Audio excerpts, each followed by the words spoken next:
മഞ്ഞപ്പിത്തത്തിനെതിരെ പ്രതിരോധ കുത്തിവയ്പ് ക്യാമ്പ് നടത്തി മലപ്പുറം ജില്ലയിലെ ആരോഗ്യവകുപ്പിന് കീഴിലുള്ള സ്ഥാപനങ്ങളിലെ സർക്കാർ ഡോക്ടർമാർക്കും അവരുടെ കുടുംബാംഗങ്ങൾക്കും KGMOA ജില്ലാ കമ്മിറ്റിയുടെ നേതൃത്വത്തിൽ മഞ്ഞപ്പിത്തത്തിനെതിരെ പ്രതിരോധ കുത്തിവയ്പ് ക്യാമ്പ് നടത്തി.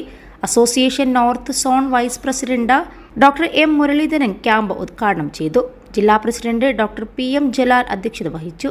KGMOA ജില്ലാ ആസ്ഥാന മന്ദിരത്തിൽ രാവിലെ 9 മണിക്ക് ആരംഭിച്ച ക്യാമ്പിൽ 250-ലേറെ പേർ മഞ്ഞപ്പിത്തത്തിനെതിരെയുള്ള പ്രതിരോധ കുത്തിവയ്പ് എടുത്തു.